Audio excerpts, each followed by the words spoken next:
अस्सलाम वालेकुम दोस्तों, फिनोमिनल फैक्ट्स में आप सबको खुश आमदीद। दज्जाल इंसानी तारीख का सबसे बड़ा फितना है जिसके जाहिर होने के बाद तौबा करने वालों की तौबा कबूल नहीं होगी।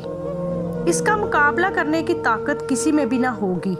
दज्जाल कब जाहिर होगा, ये कैसे ईमानदार लोगों के ईमान को ले डूबेगा और किस तरह लोगों को अपने जाल में फंसाएगा, आज की इस वीडियो में हम जानते हैं।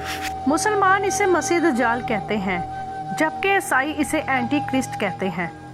दज्जाल नाम के मीनिंग है झूठे और मकार के। बाज़ उलमा के नज़दीक दज्जाल कुछ अरसे तक अपने आप को हज़रत ईसा के रूप में दिखाएगा, इसीलिए इसे मसीह दज्जाल कहा गया है। एंटी क्रिस्ट का मतलब हुआ हज़रत ईसा का मुखालिफ, यानी हज़रत ईसा सच्चे मसीहा और दज्जाल झूठा मसीहा होगा। एक रवायत में है, नबी करीम सल्लल्लाहु अलैहि वसल्लम ने फरमाया, जब 3 बातों का ज़हूर हो जाएगा तो उसके बाद ईमान लाना या नेकी करना कोई फ़ायदा ना देगा। नंबर 1, सूरज का मगरिब से तलू होना। नंबर 2, दज्जाल का नमूदार होना। नंबर 3, ज़मीन से एक अजीबो गरीब जानवर का निकलना। हज़रत अस्मा बिन ज़ैद रज़ी अल्लाह ताला अन्हो से रवायत है कि आप सल्लल्लाहु अलैहि वसल्लम एक दफ़ा घर में मौजूद थे कि आपने फरमाया, दज्जाल के ज़हूर होने से 3 साल पहले आसमान 1/3 पानी और ज़मीन 1/3 फसल रोक देगी, और जब दूसरा साल आएगा तो आसमान 2/3 पानी और ज़मीन 2/3 फसल रोक देगी, और जब तीसरा साल शुरू होगा तो आसमान मुकम्मल तौर पर अपना पानी और ज़मीन मुकम्मल तौर पर अपनी फसल रोक लेगी। ऊँट, गायें, बैल, भेड़, बकरियां, घोड़े, गधे सब हलाक हो जाएंगे। इतने में दज्जाल पहुंच जाएगा और एक देहाती शख्स से मिलेगा और इसे कहेगा, अगर मैं तुम्हारी इन सूखी हुई ऊँटनियों को गोश्त से फिर से भर दूं और इनके थनों में वाफिर मिकदार में दूध डाल दूं तो क्या तुम मुझे अपना रब तस्लीम कर लोगे? इस पर देहाती शख्स कहेगा, हाँ बिल्कुल। इसके बाद शैतान उस शख्स के ऊँटों की शक्ल इख्तियार करेगा और वो शख्स उसके पीछे लग जाएगा। इसी तरह दज्जाल एक और शख्स से कहेगा कि अगर मैं तुम्हारे खानदान के उन लोगों को जिनको तुम पहचानते हो जो मर गए हैं जिंदा कर दूं तो क्या तुम यकीन कर लोगे कि मैं तुम्हारा रब हूँ? जिस पर वो शख्स कहेगा, हाँ बिल्कुल। फिर दज्जाल शैतानों को इन लोगों की शक्ल में पेश कर देगा, इस तरह वो भी उनके पीछे चला जाएगा। इसके बाद नबी करीम सल्लल्लाहु अलैहि वसल्लम घर से बाहर तशरीफ़ ले गए और सब लोग रोने लगे।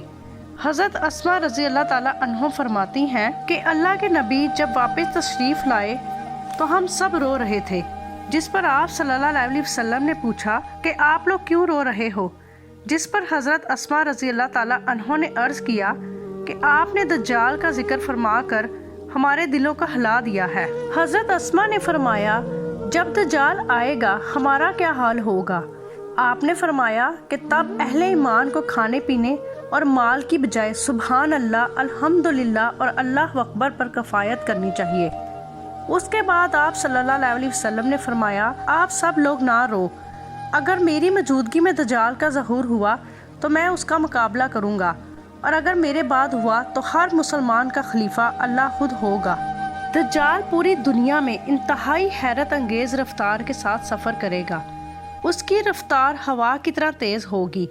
उसकी सवारी इतनी बड़ी होगी कि उसके दोनों कानों के दरमियान 40 हाथों का फासला होगा।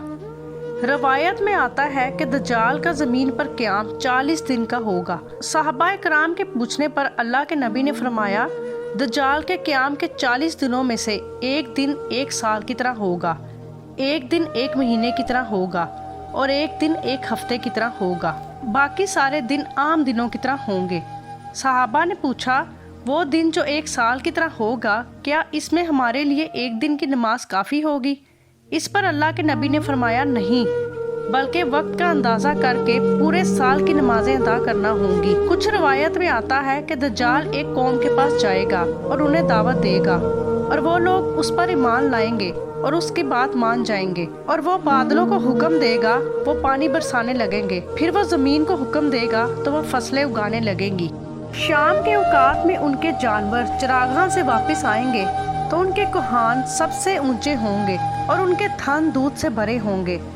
फिर दज्जाल एक और कौम के पास जाएगा और उन्हें भी दावत देगा, लेकिन ये कौम उसकी बात को ठुकरा देगी और वो इस कौम को छोड़कर चला जाएगा। जब दज्जाल इस कौम को छोड़कर जाएगा तो वो कहत का शिकार हो जाएगी। दज्जाल वीरान जमीन के पास से गुजरेगा और उसे कहेगा कि अपने खजाने बाहर निकाल दे। चुनाचे वीरान जमीन से खजाने निकलेंगे और दज्जाल के पीछे ऐसे लग जाएंगे जैसे शहद की मक्खियाँ अपनी मलका के पीछे भागती हैं। दज्जाल अपनी झूठी खुदाई का रौब डालने के लिए एक भरपूर नौजवान को बुलाएगा। तलवार से उसके जिस्म के 2 टुकड़े कर देगा। दोनों टुकड़े फासले पर रख देगा और फासला इस कदर होगा जिस कदर तीर और मारने वाले निशान के दरमियान फासला होता है। फिर दज्जाल उस नौजवान को बुलाएगा तो वो जिंदा होकर हंसता हुआ आएगा। दज्जाल पूरी दुनिया में फैल जाएगा। उसके शर से कोई भी नहीं बच पाएगा। मक्का मुकरमा, मदीना मुनव्वरा और बाज़ रवायात में बैतुल मुक़द्दस का भी जिक्र है कि ये 3 जगह ऐसी होंगी जहाँ पर दज्जाल दाखिल ना हो सकेगा। दज्जाल मदीने में दाखिल होने लगेगा तो मदीने के मुहाफिज फरिश्ते तलवारों से उसका रास्ता रोक लेंगे, जिसके बाद दज्जाल एक घाटी में खुफिया जन होगा। मदीने के नेक तरीन लोगों में से एक शख्स उसे मिलने आएगा। वो नेक बुजुर्ग शख्स कहेगा कि मैं गवाही देता हूँ कि तू ही दज्जाल है, जिसके मुतालिक अल्लाह के नबी ने हमें पहले ही इतला दे दी थी।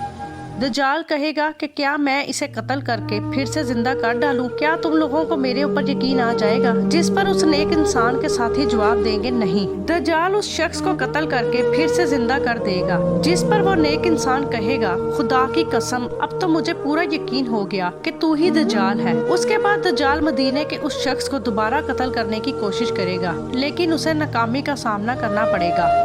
ये थी हमारी आज की वीडियो पसंद आई हो तो चैनल को लाइक और सब्सक्राइब करें। मिलते हैं नेक्स्ट वीडियो में, तब तक के लिए अल्लाह हाफिज।